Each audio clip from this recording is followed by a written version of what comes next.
Okay, this is it. I think we're live. I hope we're live. It looks like we are. Excellent connection, it says. That's a good thing. I'm getting used to using the software. Let's just double check. I think we're. There you go. So, see, now I've got a great setup, so I'm really happy.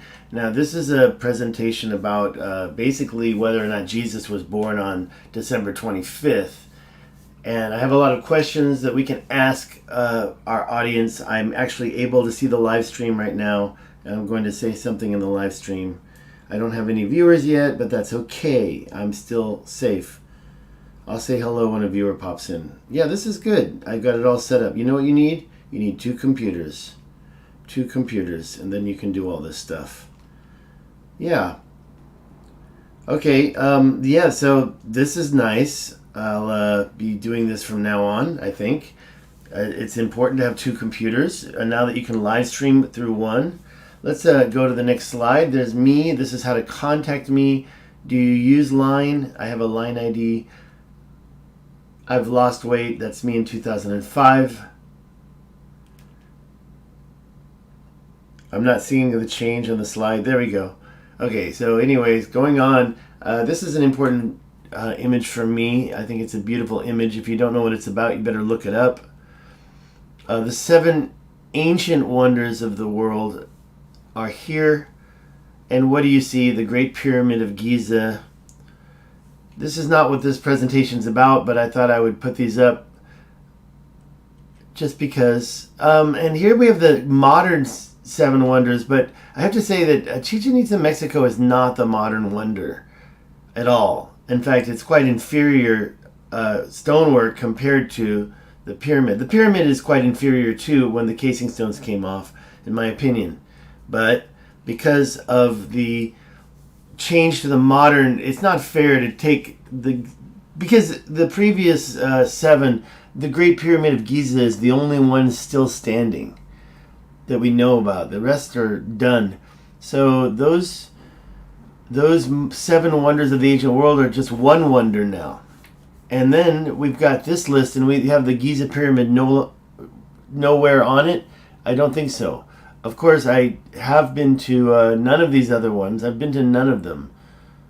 Oh, I have been to Chichen Itza. I have been to Chichen Itza, Mexico. But I haven't been to any of the actual. It's not a fair list.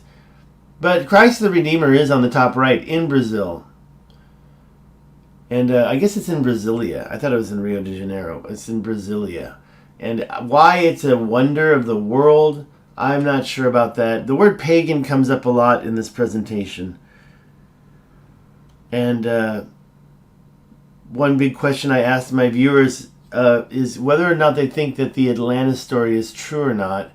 And if it's not, what did Plato want to teach us with it? And I don't think it's untrue. I think it's true. But comparing it to the whole story of Christ, well, now we have an issue. I think that Atlantis is right here, right over to the right of that square.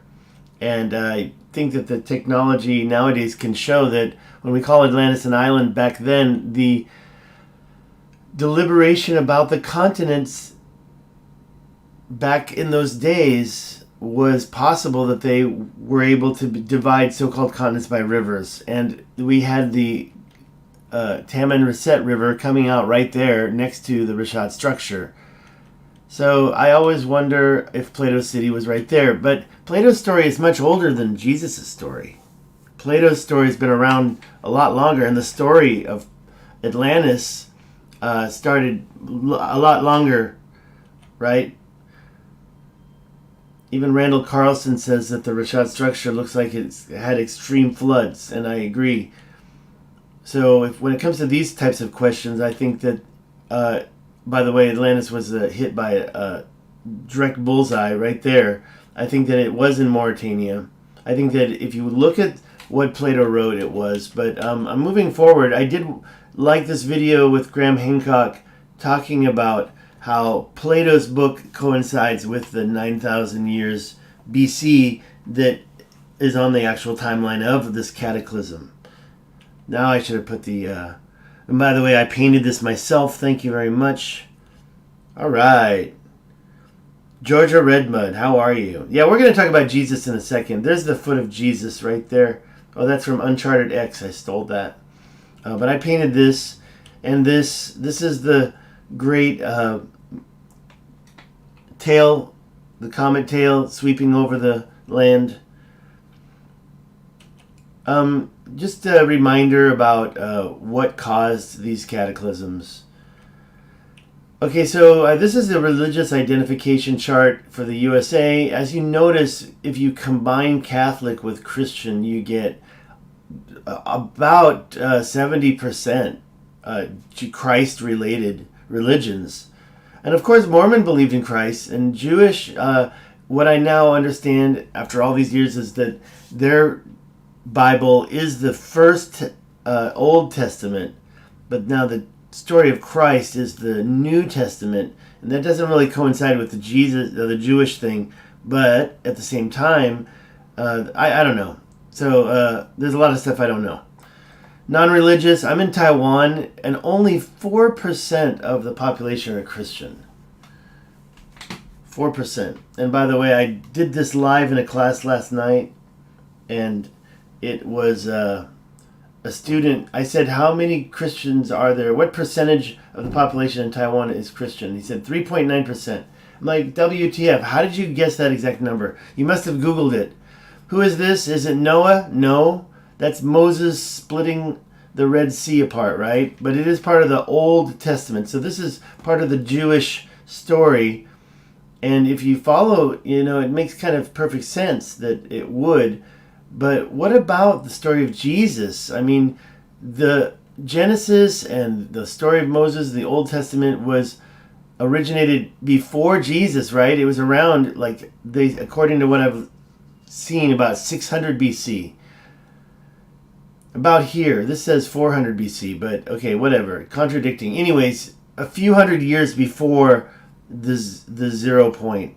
What happened at 0 that's significant? I'll tell you now, it's the beginning of the new age. The new age started here. 2020 is not only the years of our Lord, it's also the Torah.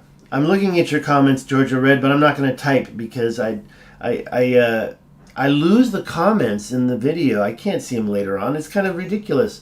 I need to show them in my Streamlabs or something. I don't have Streamlabs. I'm not religious either. I'm more interested in history. But because it's Christmas time, I committed to doing this presentation for my class. Moses, Jesus, Joseph, all the same people. I've got a slide that shows that right here. You just read my mind there, Georgia Red, when you wrote that. It was the next slide. See, we're going we're linked here because you seem to know. The Old Testament Joseph has very good connections with the New Testament Jesus. And if you notice, Judah suggested the sale of Joseph, while Judas suggested the sale of Jesus. It's like, what? They both had 12 disciples. What's up with that? Both sold. And that's not the only thing, though. Another thing about Jesus is that he coincides with previous people outside of the Bible. Now, okay, you're going to say, oh, I know where he got it. He got it from Zeitgeist. And I did. Because I was trying to find it from other sources, and I just grabbed the Zeitgeist slides. This is not from Zeitgeist. This is the Noah's Ark. It's just a funny slide, right? But the flood myth itself, also, Gilgamesh, I got to do a little more research on that, but I guess that is the... what's going on here? We got some noise outside. Sorry. Back to the main point is that we have a flood myth. And I guess Gilgamesh, what I'm seeing back here is that cuneiform? Is that the clay tablets from Sumeria? So I'm interested in knowing, I don't know about that tablet, or if that's even a clay tablet back there. I wonder if you can see my mouse moving. Let me see. That's a good question. I'm pretty sure you can. I'll assume you can at this point right now. Yeah, where was I? Yeah, I got a little distracted from some noises outside, but back to the point that let me go back one slide. we've got a flood myth that seems to be outside of the Bible as well as inside of the Bible. Now, this slide represents a weird consistency within the Bible, right? Well, do we really want to call the New Testament part of the Bible? I mean, the Bible we know growing up is Old and New Testament. That's the King James Version that I grew up with. But I wasn't very religious growing up. I wasn't religious at all, really. But I did learn that there was things outside of the Bible, like the flood myth, sea levels. This was some vocabulary slide I used. What Graham Hancock just mentioned was melting. What was it? WMW? Now I forgot. I have it. Oh, where did I put that? I got it right here. What is it called? Melting. I forgot. Let me see if I can find it. I think I actually deleted it. Okay, so anyways, what it meant was it was a melting point of ice. And he mentions it in that video. There's a link. And by the way, the link, we can go back to the beginning of this presentation. I can show you the link. You can get the slides. You can get the links. And I don't mind sharing that with you. I don't think people... See, this was a OLEV Xmas questions. So tinyurl.com. And I didn't want to really promote that too much, but I will be happy to let you see. This is the Graham Hancock link. You can see it's the same link. That's it, right? Wait, what's that? That's that link right there. Is not... Yeah, it is the same as this link, which is the same as this link right here of him talking.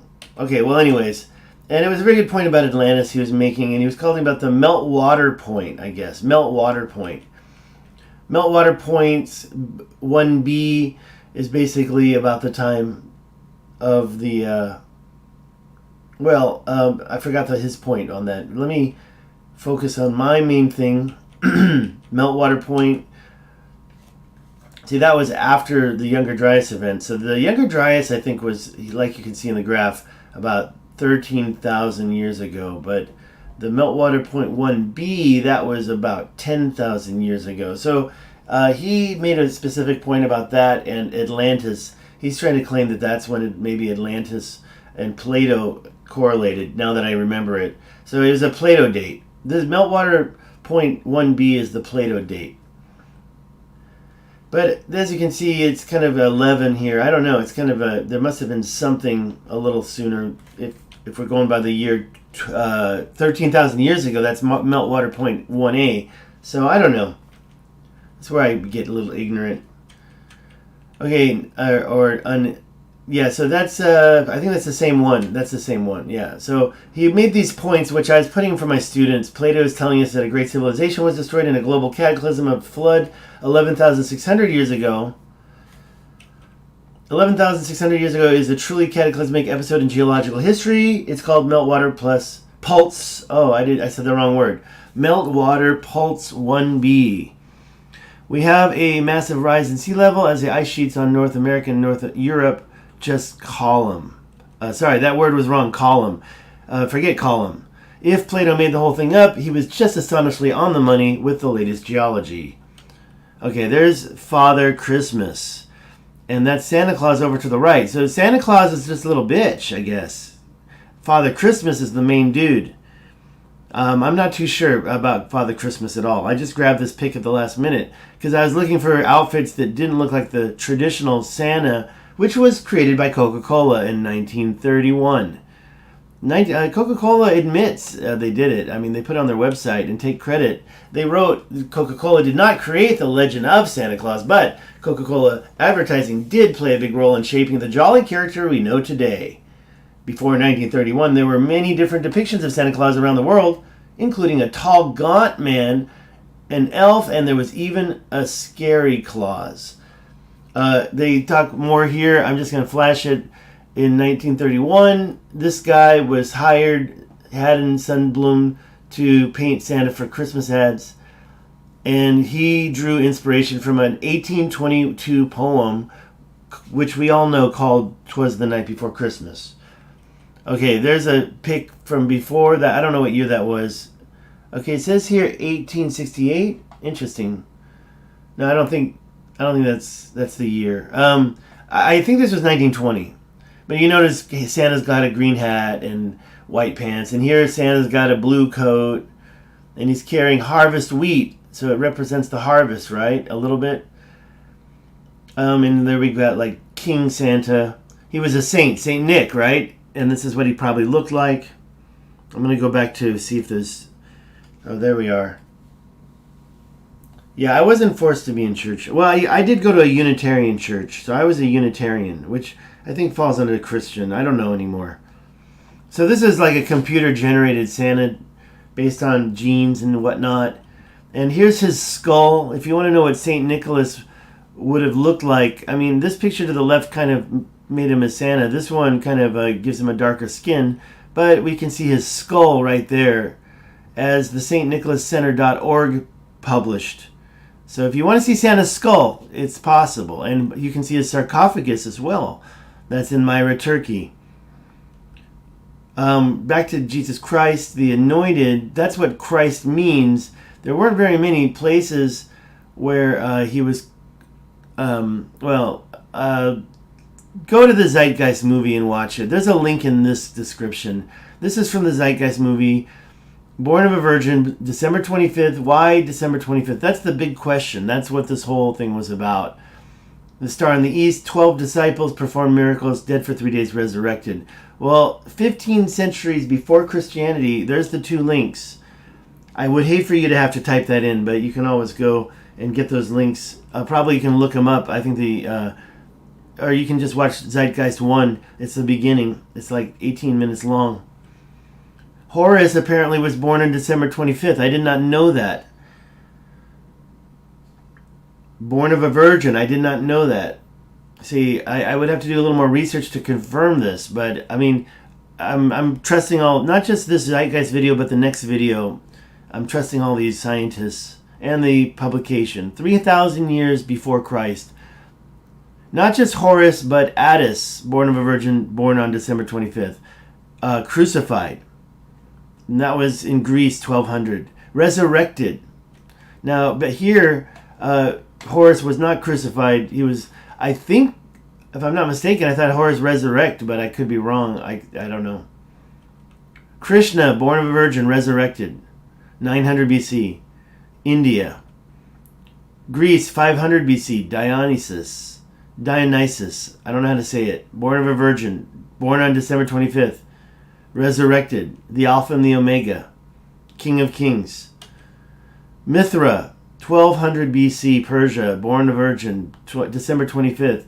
So all these outside of the Bible correlations have existed for thousands of years. Resurrected. Now, one other thing that you have to understand is these are all sun gods. I mean, clearly Horus is a sun god. He's got a big sun on his head. The other sun gods, they personified them. I'll show you that. This whole 25th thing is here, the birth, the fall of the three kings, the three wise men. Apparently that was connected to Orion's belt. Now, why I didn't know that growing up is curious. I always thought three wise men were chasing the North Star. But the North Star is very hard to find. And 2,000 years ago, the North Star wouldn't have been north. Would it? No, it wouldn't have been. It would have been off north. And it's so faint. It's one star in the Little Dipper. But Sirius is the brightest star in the east, and it is the dog star, right? It is part of Canis Major. And when I grew up, Sirius was easy to find. Always seeing Sirius. I'm here in Taiwan. Nobody ever looks up at the sky.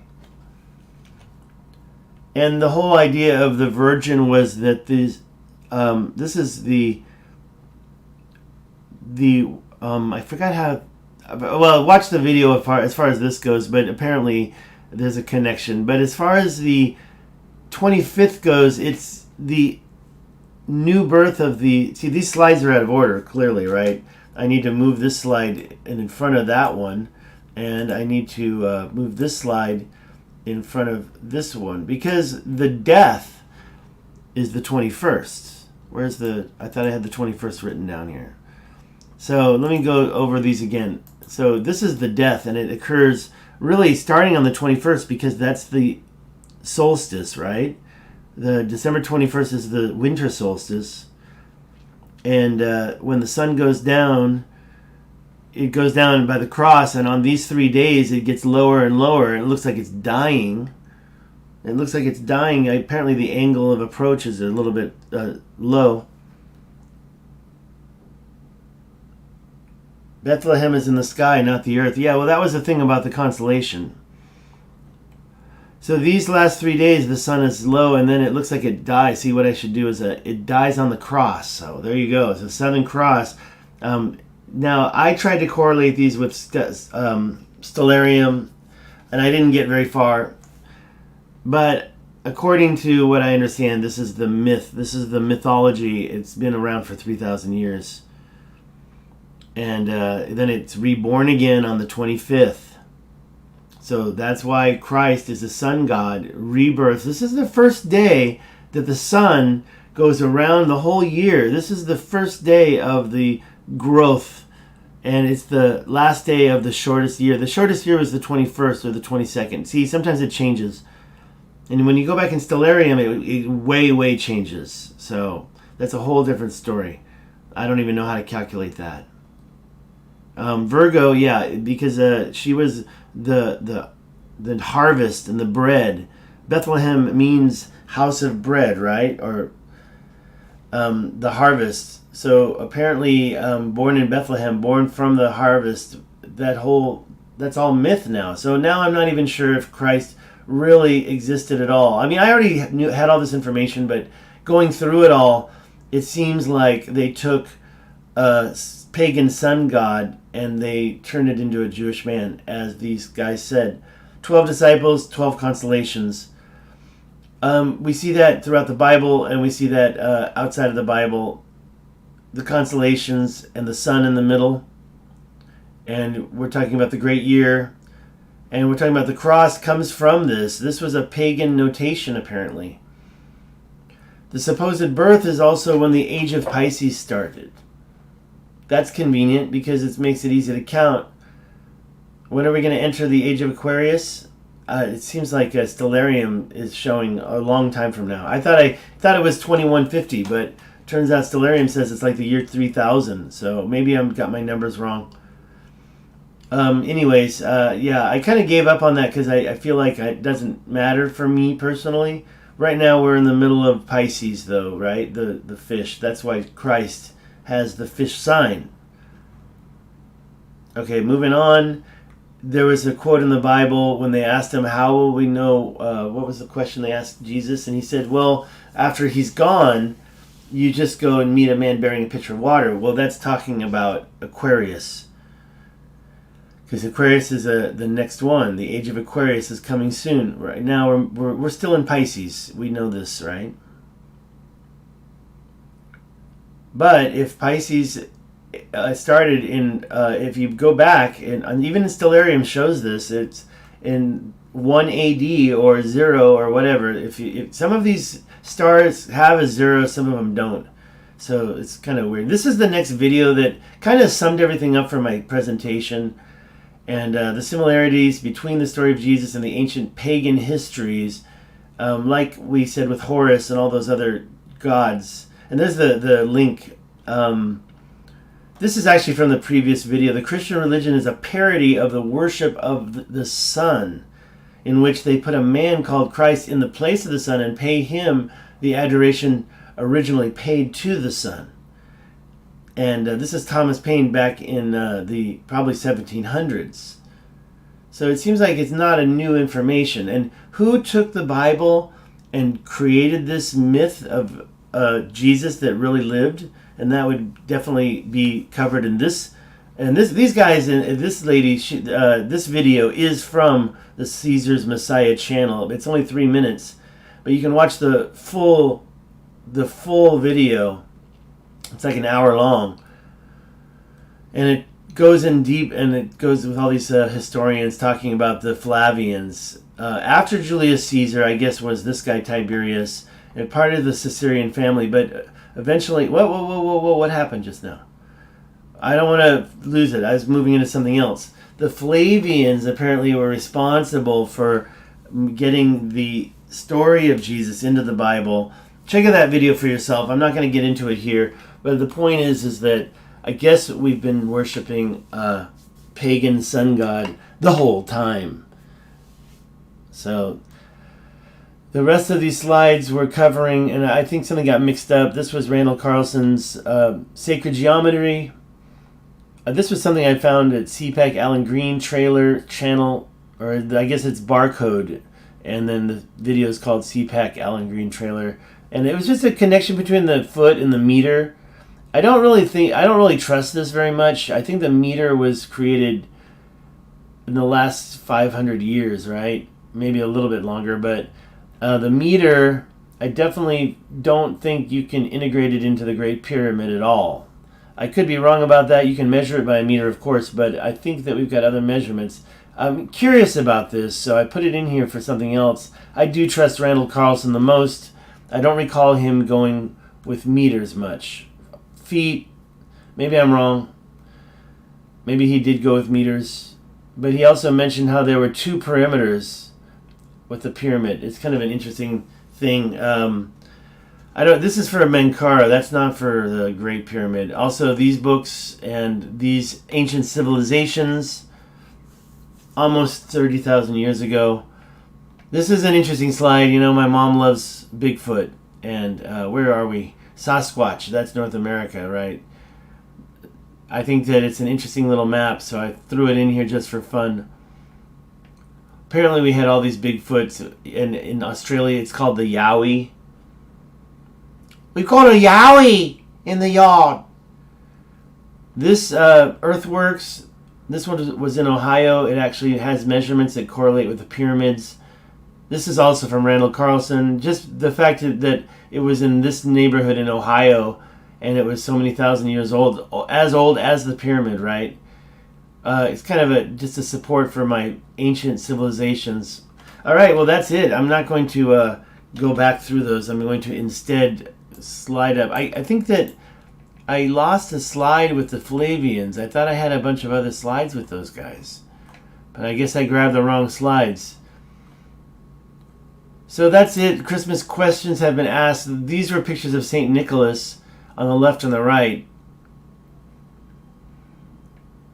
Don't have much else to say here. I just wanted to spit this out and get a historical video out. So now I've got a video done. I'm going to be going back up and painting that house. So tomorrow I'll do another Taiwan architecture video. I'll spend a little bit of time. I'm not going to start scrolling through my desktop. I've got too much personal stuff on here. I created a cabinet like this. I did that. I did another one. This cabinet was special to me because it used some old wood that I had for a long time, really thick stuff. And it's actually quite a nice shelf. I was paid about $500 US to do that. But I had to give it my good wood, so I invested in this. And I did another one yesterday just like it. So I'm doing these. I do carpentry. I'm going to do the painting, the yard, the gardening. Wow. Well, you know, I'm reading your comments. You said Randall Carlson lives near you. I think that it's really nice. His videos, very informative. I can't really watch his current stuff because he spends like an hour talking about flooding in North America and how the ice caps melted. And each video is just like a different part of North America and focusing. Like, it would be a really good geology degree. You could watch that and get a geology degree, or a part of one at least. It would be good for a geology class for sure.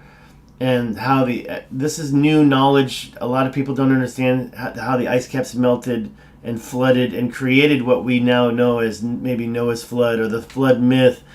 The Gilgamesh flood, apparently, not sure if it's the same story or not. I kind of assumed we had different floods, but I'm not very well read in this history. So, yep, let's see what I'm just you and me. Hey there, it's just 2 viewers and Georgia Red Mud. Thanks for your viewing. So, where are you, Georgia Red? If you're 20 minutes from him, is that Minnesota, maybe? I don't really know where he lives, but I kind of spat that out. For some reason, that seems about right. I know that he's doing. Oh, by the way, I wanted to brag a little bit. This little panel here is where the tube comes through. That's the exhaust tube. It's going out the window there. So because it had to go out the window that you can barely see, it had to go out that spot. It couldn't be moved. We couldn't drill a new hole behind there. So I ended up kind of bending it through there. It was very, very, very tricky. And actually cost me $200 out of my own pocket as well. Let's see here. Yeah, so I'm using two different computers, and it helped the stream. It helped me keep up with my chats. I can finally say something. I'll finally chat here. Hello. See? I can chat. And I don't have to take down the large thing. I don't have to do this, which is a big pain. I hate this thing. I mean, it just doesn't work, right? It's not a good way to start a video when you turn it on and you've got this thing going back and forth across your screen. It's like, is this gonna be a piece of shit video or what? So it's nice to be able to live stream and you don't have. I mean, it was there for a half a second when I pushed the button. This is OBS. It's the streaming software, and nowadays YouTube Studio opens up OBS in a different window called studio.youtube.com/video, and then I guess live stream. You're in Atlanta? He's down there, Copa? Wow. I did not know that. Well, I can't really share it with you. I guess I could now. Dare I open up my other channel? I don't really want to bother. I've got other presentations. Yeah, I do teach right now every Thursday nights. I teach adults. That's why I don't quit, because they are adults. What am I doing? I want to grab this. Dare I grab this? Yeah. I have every time you see the yellow, that's a presentation. I go through, I have to do documents. I do it all on Google Drive, so if you can figure out how to hack me. I'm interested in, there's a couple of timeline, like this is called Randall Carlson, and it's not even really Randall Carlson, is it? It's just because this is from Uncharted X. He was putting up these slides of timelines. I like timelines. I don't know, it seems like I don't have my timelines. Where's those other timelines? I think what I did was I stuck these in a new file. This is actually coming from something that I was just looking at. Something that I don't really cover is how I think that the what do you call it? The richat structure was created. I don't really think it was dome geology anymore. I mean, yes, maybe, but no, I don't know. But sometimes I think that this squatting man event that cultures around the world make a hacker, don't worry. Not a hacker, don't worry. Don't worry. Not a hacker. Adult students. I don't like to teach kids. I mean, it's more of a babysitting job in a way than it is a teaching job. Especially with digital education nowadays, these kids get more of an education from the device than they'll ever get from any teacher. But the thing is that you want to force them into these subjects that they... And of course I'm talking about English as a second language. English in Taiwan has been my bread and butter, and it hasn't been very much bread, and it hasn't been very much butter. Too much butter, maybe. Too much butter, not enough bread. And I spend whatever bread I get on more butter. The squatting man thing, this is an interesting thing for me. I think that, I don't know if we can really, I don't know a lot about this, but when it comes to electronic correlations with the rest of the universe, electric universe theory, maybe you can call it that, I kind of wonder if we didn't get the richat structure from some type of a Carrington event between a comet or planets. Probably not a comet, probably like another big planet, and some type of a discharge. This is an electric, this is a lightning bolt on a car. It's just interesting to me that you see three rings. Just like, Plato's concentric circles. And where was that? I have it right here, don't I? I should copy this over, right? How many rings do you got? Well, we have 3 rings of water here. Anyways, this apparently is, this is one of the many I found online. And it says 1 mile is 8.8 stadia. That seems like about right to me, honestly. Honestly. I'd have to double check all that. Maybe I'm wrong a little bit. I'm not really concerned about that right now. But I am concerned about which one was water. And this is land too. See, this is the thing that I don't like. Yeah, island. Why do they need to make it orange? We know what the difference between a circle of land and an island. But So they could have made that yellow, but why didn't they make this yellow? And what are they trying to say? That the southern plain was part of... I mean, it's a big question too, and I have to reread Plato, and that's pretty boring. I just did a video on Plato. Yeah, I'll wait around so you can type it. I hope it's easy to type. Let me read what you just wrote. Yeah, CFAPS kind of got a little nasty with me, and I just stopped following him. I didn't like his attitude. He got in a fight with Jimmy from Bright Insight, and I don't know what that was about, but I was trying to just make a point. And so CFAPS was like, dog, he hates the richat theory. He said, I listened to Randall Carlson. Well, Randall Carlson said that the concentric circles are out in the middle of the Atlantic someplace. But I wholeheartedly disagreed with Randall Carlson on that one, and I did several videos on that. CFAPS was a little insulting, and I didn't really like his attitude. The way he responded to me directly. Corresponded. Yeah, I've seen his video, and I'm a little jealous of his. He's got a big audience, and I have to be honest. I'm sure there's something I could learn from CFAPS, but when people give it this attitude, he was a little weird, a little insulting, right? And I'm not gonna lie, I don't want to follow that negativity, and I also want to throw my theories out there, and I kind of agreed with Bright Insight, and I still do. I mean, I think that the concentric circles are too good to be too perfect to not be what Plato was writing about, what the Sais temple was talking about, what Solon told Plato or told the family. So it seems to me that it's just too perfect, and its location is also, I mean, according to the story, Atlantis. It's Africa. It was northern Africa. Atlantis was the Atlas Mountains are there. You've got the Atlantic Ocean. He talks about Cadiz went to Plato's brother. He's talking about right outside there. Maybe he didn't say turn left.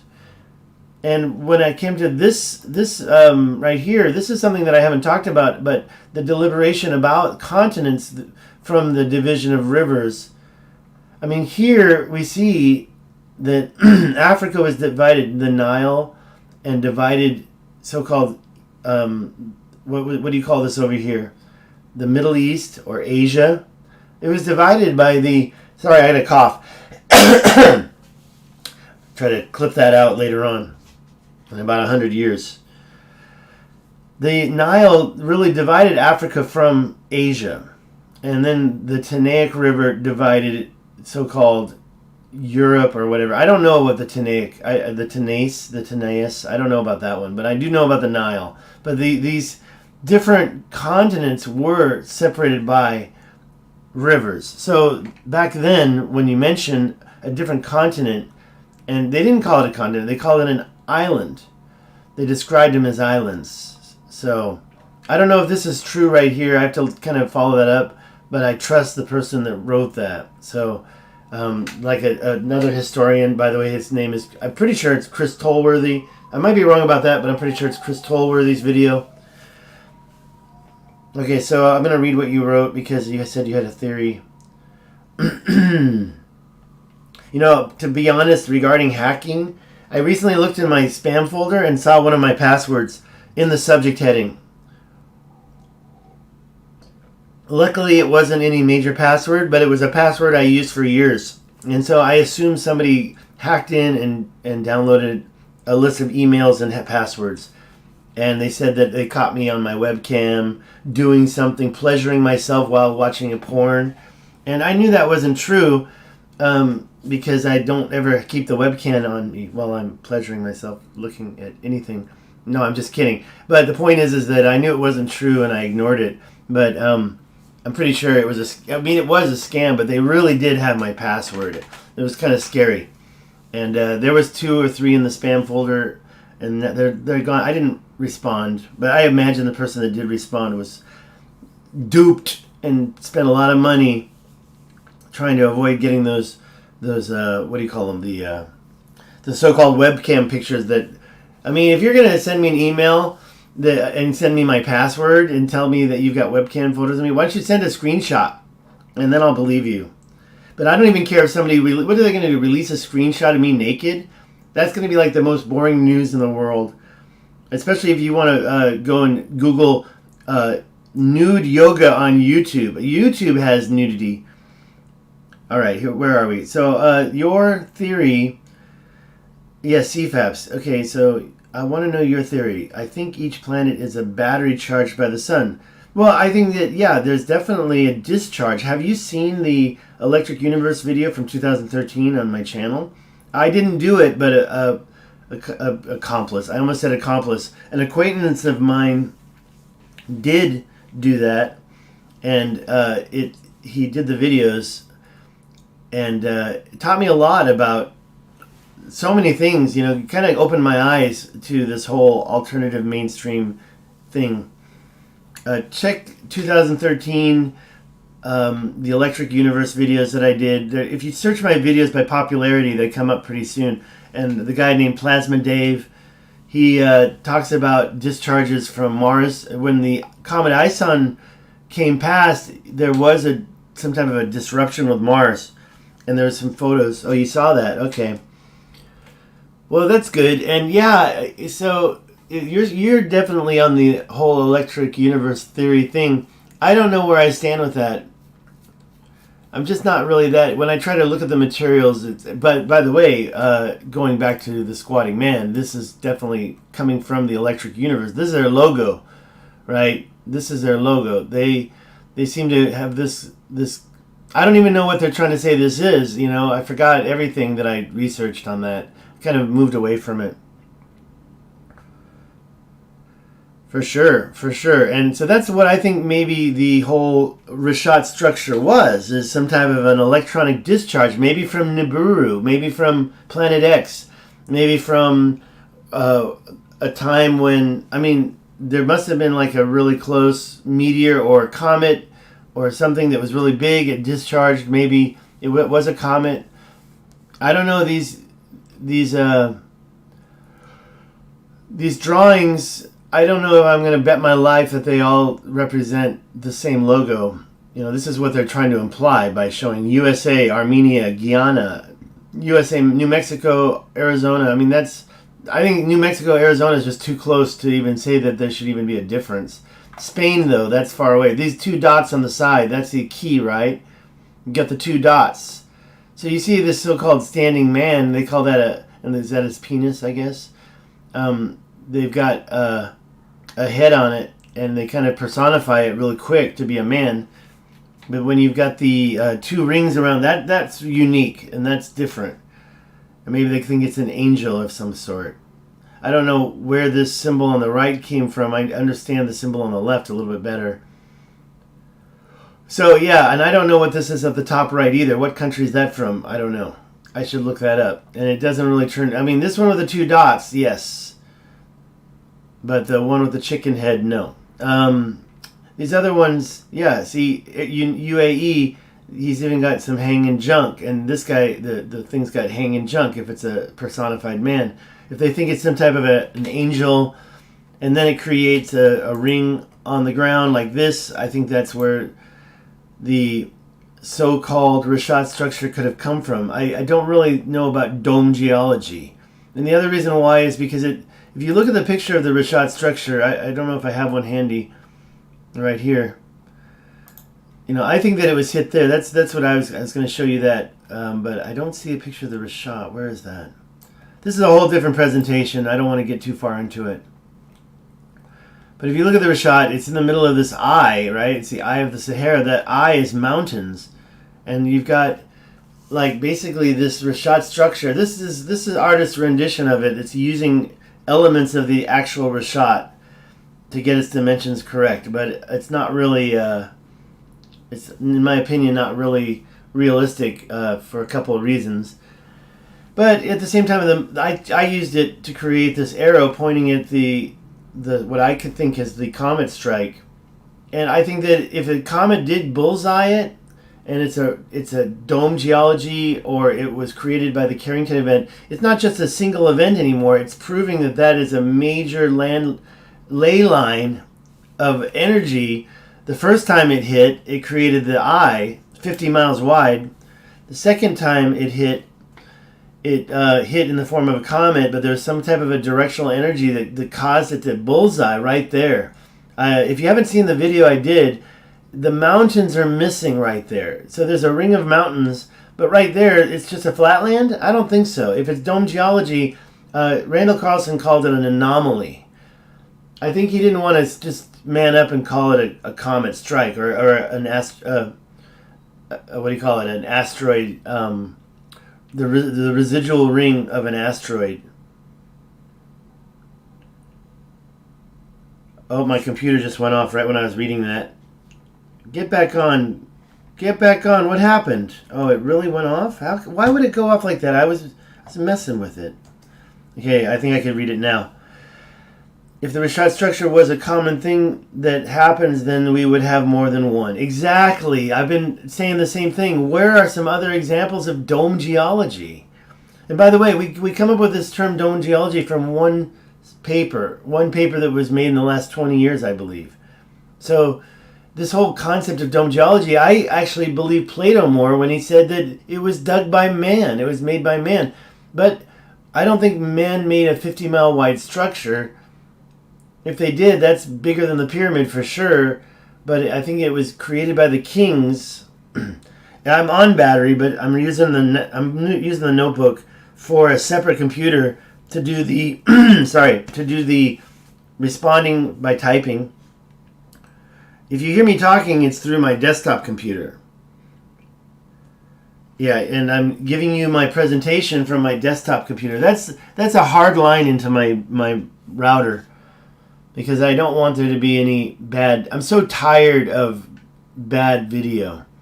And I've been doing live streams, as you may have seen, and some of those videos are really low resolution. So I'm trying to avoid that. I was just talking about it the other night in my laundromat video. But simultaneously, if I can do it like this, I can monitor what's going on. It's using the same router, but this is wireless. My notebook computer is wireless. Actually, I take that back. I tried to connect my notebook to my router, and there was a problem. So I connected my notebook to my phone. Yeah, I really think so too. There, Georgia Red. I really think it was a strike point, and I think honestly, I want to take credit for it. It's a strike point of something. Oh, you mean which one? The whole richat structure? You think it's a strike point, like a big, huge comet, like it used to be? I mean, how did it get the concentric rings in there? You think that's man-made? The thing about it is, it's definitely a circular ditch around the whole thing. A circular ditch. When Plato described the circular ditch, I kind of think I had the wrong idea. Because I thought circular meant it was a ditch that was shaped like a semicircle that created a river. But when he meant circular ditch, maybe he meant the ditch was in a circle. So the great circle, the big one. I don't really know. Tony. All right, Tony. Tony in Georgia. I guess I should have known where you... Oh, wait, Atlanta, yeah. Wait, you're in Atlanta. I'm reading the wrong one. So, Randall Carlson is in Cobb, Atlanta, and you are probably in Georgia. Or maybe you're from Georgia. Well, regarding the whole thing, it's so nice and beautiful. It's been definitely, the colors have been changed there. There's been I don't know. That's a good question. Maybe I should go back and watch that one video that Randall Carlson did, because we don't see micro diamonds or nano diamonds there, do we? But we do see a totally different color, and I've tried to look up the minerals there, and it comes up with a lot of different types of the same stones, but different variations of the same, I guess, limestone. But to me, when you look at it from the sky, the whole color scheme is just weird. You don't see that color just anywhere. You can go over to the USA, you can find a lot of different colors. But the way the whole circles are kind of like a turquoise, like it looks like there's water there right now. And I feel like, was that some type of a man-made. Like there's also the whole theory, and I've heard it from the beginning, that this eye was created to be the eye of Osiris, or maybe Horus. I can't remember which one. I think it was Osiris because it's the left side, and that it was kind of created so it could be seen from space as an eye. And if they did that, they colored the ring, they colored the cornea a different turquoise blue, some type of an Aryan claim. Oh, where did I put that? Oh, I need to go. You know what? If I'm going to look at this, I'm going to open it up right here. Thanks for making this half-hour video into a full hour-long video there, Tony. Here we are. See, it opens up right there. And when you get in there, you've got that weird coloration, especially over here on the top left. It's like a blue. It's like a blue, right? We do have a lot of rivers, and there was a lot of flooding. So the question is that blue coming from the bedrock? I think it is. I think it is. Most of this dirt's coming from the bedrock, right? That's what happens when it rains, is it moves sediment that broke off, weathered from the bedrock. Yeah, that's a strange color of green, right? And when you get really close in there, you're not seeing grass. You're seeing stones and stuff. That's actually all you get right there. That's the closest we can get. Maybe these should be updated. You know, this is BS. This is BS. I mean, that's definitely not turquoise, right? That's definitely beige. This is definitely a crater. The Sebket Gulb. You know what I should do is I should research what that means. Sebket. You know what that means is of, right? Something of something. And I'm just kind of wondering, is it a crater? It's probably not. Yeah, but you can see these deltas that have come out from the, what do you call those things? There's one here, there's one here. This used to have a ring right there. It's almost a perfect circle. That's a strike. That's what killed Atlantis, in my opinion. If Atlantis went down in a day, it wasn't from floods, right? It was from some type of a major cataclysmic event. We've got a strike here. We've got a strike here. We've got a strike way up here. I think you've seen this, the Tenemor crater. And there's also one more strike over here that was like right here. I can't find it so quickly. It's very difficult for me to find, but it's a smaller one. It's not as big as those other ones. These other ones are all the same size. This is they're all 2 kilometers across, right? This one's 2 kilometers across. Where'd it go? I lost it. Is that it? Alright, I gotta finish up this video. Where did I put that? I just wanted to see that one more time. The Tenemor crater. There it is. And the length on that is 2 kilometers. And by the way, I've looked up the age, and they've aged it about, I think, 17,000 years. That's pretty close, you know. So 2,000, it's almost exactly 2 kilometers. It's like almost precisely 2 kilometers wide. And then you can go to the one that I think is, it's also 2 kilometers. 2 kilometers.